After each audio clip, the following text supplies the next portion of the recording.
She most certainly suffered unjust rejection galore. I don't know her at all. She seems really fascinating and I'd like to know more.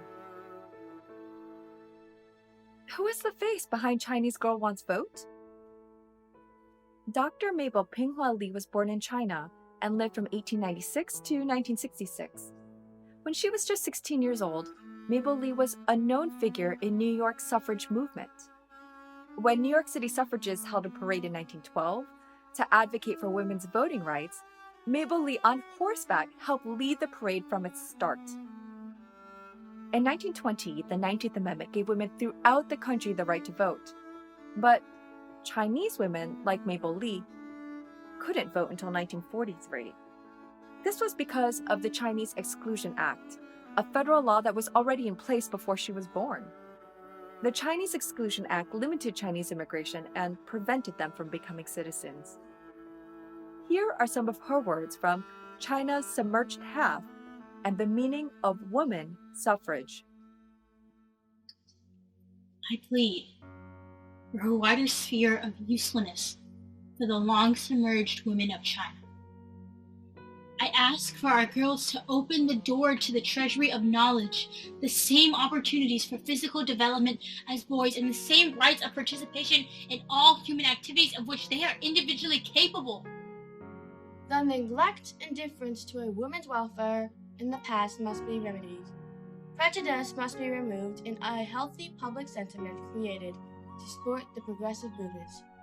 To us girls especially, who are among the first to emerge, we follow the duties of pioneers, and, if we do our share, ours will be the honor and the glory. For no nation can ever make real and lasting progress in civilization unless its women are following close to its men, if not actually abreast with them. It's a fact that no matter where we go, we cannot escape hearing about women's suffrage. The idea of women's suffrage at first stood for something abnormal, strange, and extraordinary, and so has finally become the word for anything ridiculous.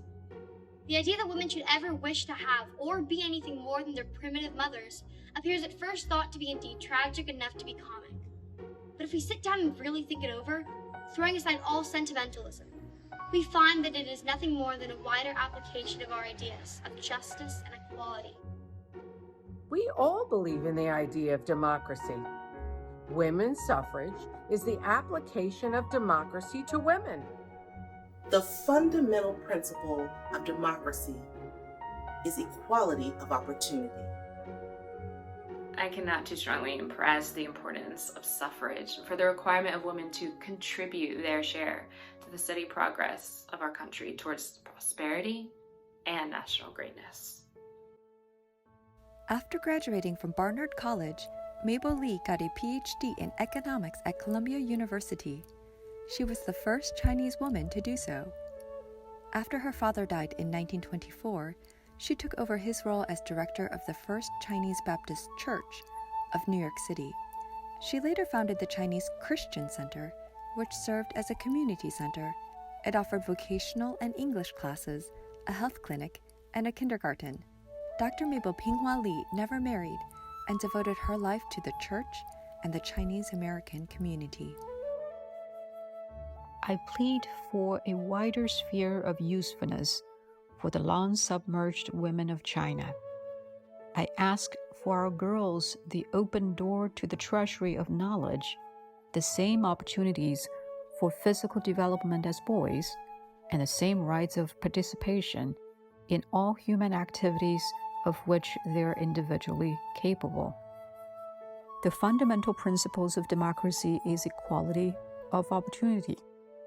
I cannot too strongly impress the importance of suffrage for the requirement of women to be worthy citizens and contribute their share to the steady progress of our country towards prosperity and national greatness.